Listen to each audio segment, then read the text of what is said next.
Jamuan pesta dijadwalkan akan dimulai pada malam hari, tapi gadis-gadis bangsawan lebih awal mengunjungi Dimitri. Mereka berkeliling ke segala tempat untuk melihat-lihat keadaan wilayah di sini, dan mereka malah merosting tempat ini dengan mengatakan bahwa tempat ini suram dan jauh dari kata estetis. Dan ketika mereka melihat segerombolan para penambang yang baru pulang dari tambang, mereka langsung menjauh dan menarik gaunnya tinggi-tinggi. Bahkan mereka sampai terang-terangan mengatakan bahwa Dimitri itu tempat yang kotor. Tapi ketika mereka baru menyadari bahwa di antara para penambang itu ada Roman Dimitri, sikap mereka langsung berubah drastis dan langsung memujinya. Roman pun hanya membalasnya iya dan langsung pergi begitu saja. Setelah selesai bekerja di tambang, Roman mengunjungi para prajuritnya yang sedang berlatih. Pengalaman perang melawan Barco semakin membangkitkan kesetiaan mereka. Terlebih lagi Roman mengajari mereka latihan dasar pengerahan mana dan teknik pedang aura. Meskipun dia sudah mempunyai pasukan, tapi dia masih merasa ada yang kurang, yaitu pasukan intelijen. Dia membutuhkan pasukan intelijen yang bisa menganalisa semua informasi tentang musuh. Tapi masalahnya, untuk membentuk pasukan intelijen, dia membutuhkan orang dan uang yang banyak. Kedua hal itu belum bisa dia penuhi sekarang. Malam harinya Roman pun datang ke pesta. Para gadis di sana langsung menghampirinya dan menyapanya ketika Roman tiba. Sikap yang Roman ditunjukkan tadi pagi sangat berbeda dengan sikap yang dia tunjukkan sekarang. Begitupun dengan mereka. Dia berusaha tersenyum manis dan berusaha meladeni setiap suara basa-basi yang mereka lontarkan kepadanya. Dia terus bersikap begitu hingga pada akhirnya dia bisa keluar dari ruangan acting itu. Dan di luar teras itu, Flora mendatanginya. Dia mengajak Roman mengobrol, dan semakin lama dia mengobrol dengannya, dia malah jadi semakin penasaran kehidupan seperti apa yang dijalaninya hingga sampai membuat standarnya begitu teguh. Kemudian Flora pun bertanya kenapa dirinya menambang, bukankah tidak ada alasan untuk sang pewaris dikirim ke tambang. Roman pun menjawab, menurutmu bagaimana Lawrence bisa sampai pada posisinya sekarang?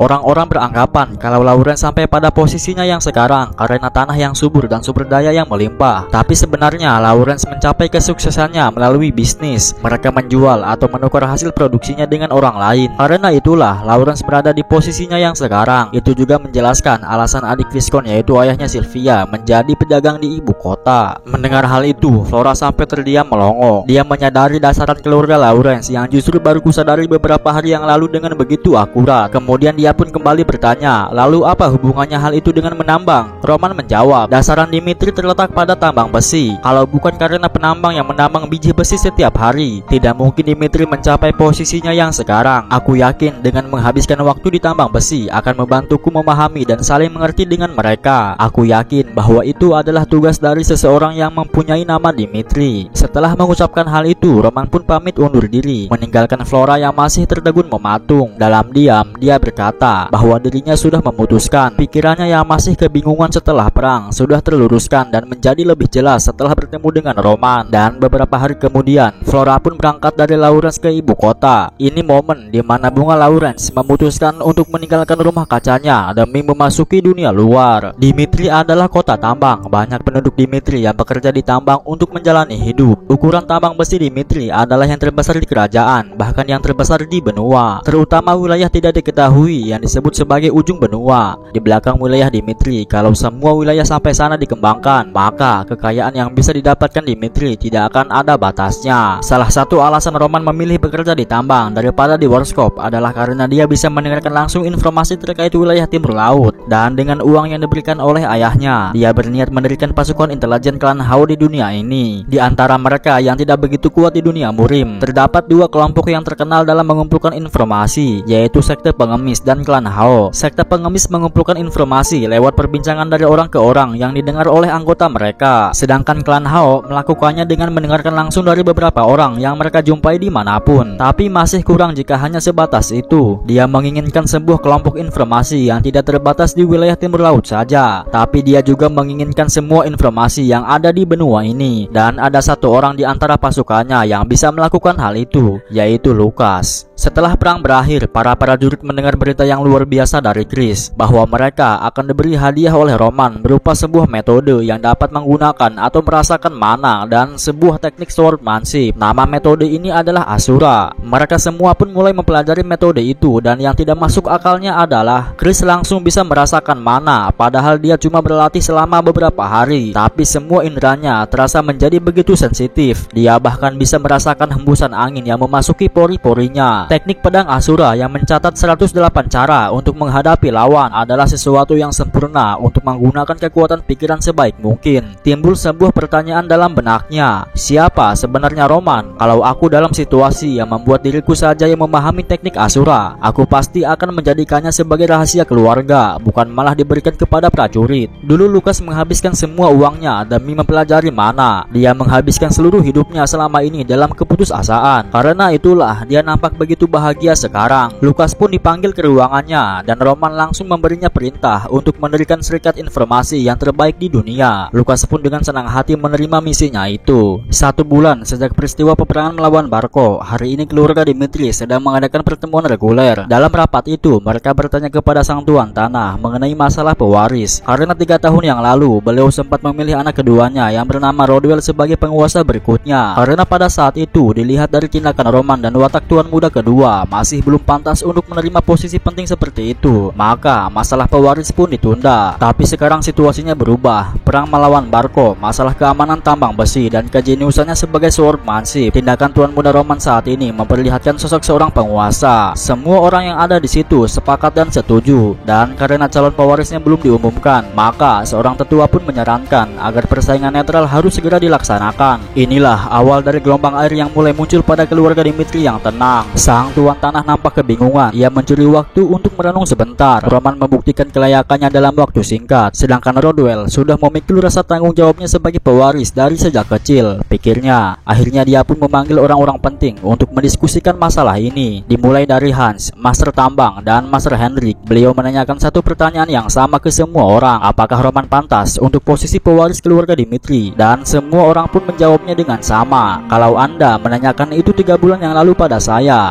pasti akan menjawab tidak. Tapi sekarang tuan muda Roman berbeda. Dia berkembang menjadi sosok yang pantas menjadi pewaris. Alasan mereka berbeda-beda, tapi intinya sama, yaitu Roman sangat-sangat pantas untuk menjadi pewaris. Setelah mendengar pendapat semua orang tentang Roman, dia malah jadi semakin bingung. Kemudian beliau pun membuka laci dan mengambil surat dari anak keduanya. Dalam surat itu Rodwell menjelaskan bahwa baru-baru ini dirinya dinaikkan ke kelas S di Akademi Kerajaan Kairos. Mulai sekarang, sepertinya aku sudah tidak akan menjalani kelas teori dan akan mendapatkan pengalaman sebagai komandan di lapangan. Aku akan lulus dengan nilai terbaik di Akademi Kerajaan dan tentunya sebagai anak yang bisa dibanggakan. Setelah membaca surat itu, sang tuan tanah kembali merenung. Rodwell dan Roman mempunyai bakat yang luar biasa, tapi bahkan Rodwell tidak bisa dianggap sebagai jenius dan tidak bisa dibandingkan dengan Roman saat ini. Karena Roman adalah orang berbakat yang tingkatannya bukan dikenal di dalam kerajaan Kairos saja, melainkan di seluruh benua. Setelah berpikir keras dan menimbang-nimbang, akhirnya beliau pun memutuskan bahwa ketika Rodwell sudah lulus dari akademi dan Roman sudah menyelesaikan wajib militernya, maka pada saat itulah dirinya akan menyatakan pertarungan pewaris. Beberapa hari kemudian, Wilas, seorang pendeta Valhallan dan seorang hakim peringkat, datang mengunjungi keluarga Dimitri. Sang tuan tanah pun menyambutnya dengan hangat. Mereka berkenalan, berbincang-bincang, tapi tidak sampai berpelukan. Kemudian si pendeta itu pun menjelaskan maksud kedatangannya ke sini, bahwa dia mendengar kabar kalau Roman Dimitri mengalahkan pemegang peringkat, yaitu Homeros. Setelah mendengar itu, dia pun langsung datang ke sini untuk menemuinya langsung dan untuk memastikannya sendiri apakah dia benar-benar pantas untuk masuk peringkat atau tidak. Penilaian peringkat keuntungannya cukup besar, bahkan jika mereka kelas rendahan. Tapi jika ada salah satu keluarga yang beranggotakan pemegang peringkat, maka keluarga itu akan dianggap sebagai keluarga terhormat. Tapi karena Roman saat ini sedang tidak ada di rumah, lantas sang tuan tanah pun menyarankan mereka untuk berkeliling terlebih dahulu. Hance sebagai pemandu mereka pun menjelaskan segala hal tentang keluarga Dimitri, dimulai dari produksi utama dari keluarga ini, arsitektur kastil, pengenalan gedung, ruangan, dan lain-lain. Di saat melewati jalan lapangan, mereka mendengar suara para satria yang sedang latihan. Penasaran dengan hal itu, mereka pun meminta izin untuk melihat latihan para satria. Sesampainya di sana, mereka pun dikejutkan dengan 2 orang satria pengguna pedang aura yang sedang sparring, yaitu Puki melawan Kevin. Di antara 30 orang yang direkrut sebagai prajurit Roman, tidak satupun dari mereka yang bisa menggunakan pedang aura. Saat itu Roman berkata kepada Puki, tampaknya kau terlahir dengan tubuh bela diri. Tidak satupun orang yang bisa memahami maksud dari kata-katanya pada waktu itu. Tapi pada suatu hari yang bahkan tidak sampai 1 bulan, Puki berhasil mewujudkan aura.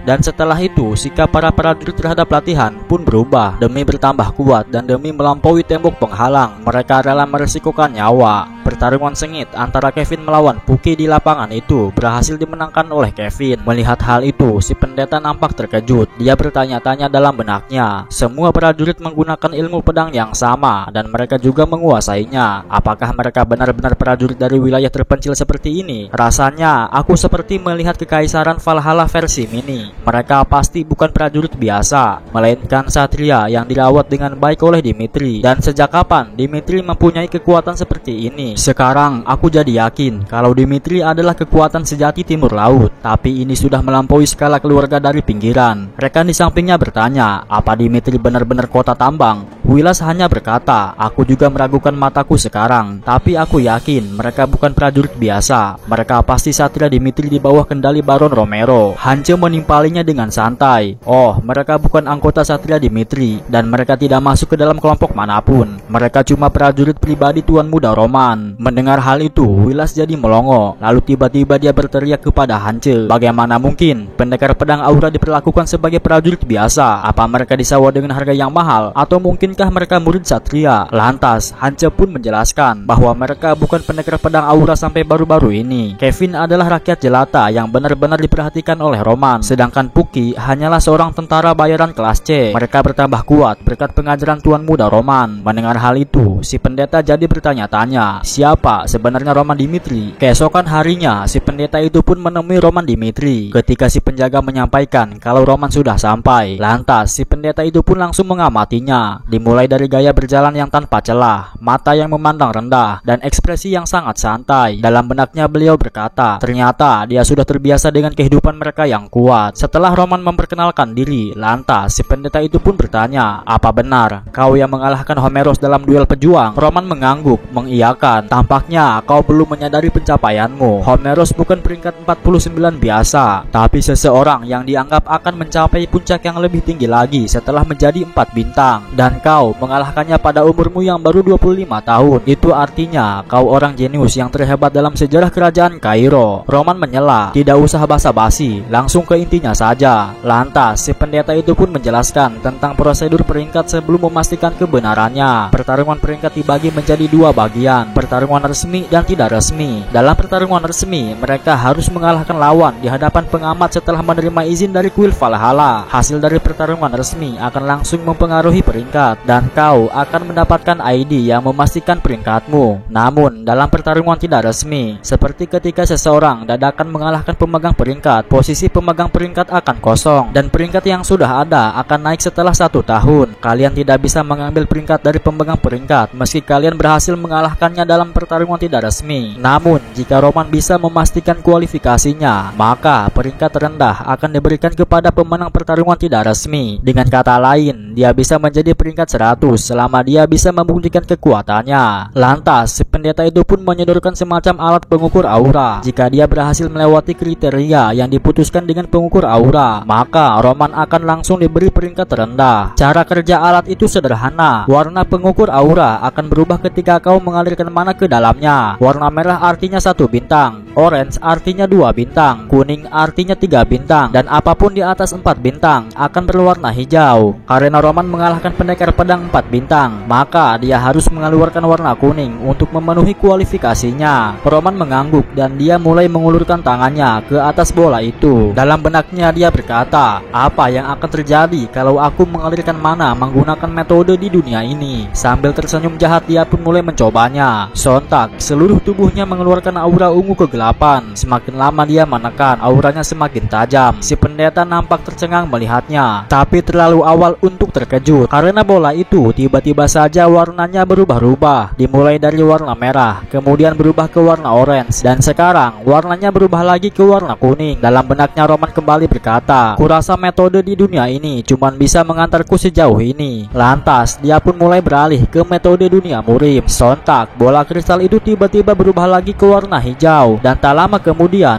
bola itu pun pecah. Si pendeta itu kembali tercengang melihatnya. Item yang dibuat melalui kulminasi batin terkuat di benua, yang dibuat secara khusus untuk melakukan penilaian sempurna dengan durabilitas yang didapat dari mengalirkan mana pendekar pedang 6 bintang, dan warna tertinggi yang bisa ditampilkan adalah hijau. Bahkan jika mana yang dialirkan sudah melebihi kapasitas, pengukur aura akan tetap bekerja dengan normal. Begitulah seharusnya. Tapi faktanya hari ini item itu tiba-tiba saja pecah. Dengan santainya Roman berkata, "Apa item ini cacat?" Si pendeta membalas, "Itu tidak mungkin." Dalam diam dia bergumam. Sebelum alatnya rusak, pengukur auranya mengeluarkan warna hijau. Roman Dimitri adalah pendekar pedang 4 bintang. Dia bukan naga tersembunyi yang menunggu waktu untuk terbang, melainkan benar-benar seorang monster. Tidak disangka ada seorang monster di keluarga Dimitri. Kemunculan pemegang peringkat dengan potensi mencapai 6 bintang, kerajaan Kairo dan benua Salamander akan terjungkil balik. Lantas dia pun berkata kepada Roman, karena hal ini baru pertama kalinya terjadi, dia tidak bisa mengambil keputusan yang gegabah dan berjanji akan segera mengirimkan hasilnya. Kemudian setelah itu dia buru-buru pamit undur diri dan langsung melaporkan hal ini kepada atasannya. Dalam laporannya itu dia mengatakan bahwa dia meningkatkan status Roman Dimitri sebagai target perekrutan. Dia benar-benar orang yang didambakan. Sang atasannya pun mengangguk dan akan meningkatkan evaluasi Roman Dimitri menjadi tingkat A dan menyuruh Wilas untuk merekrutnya.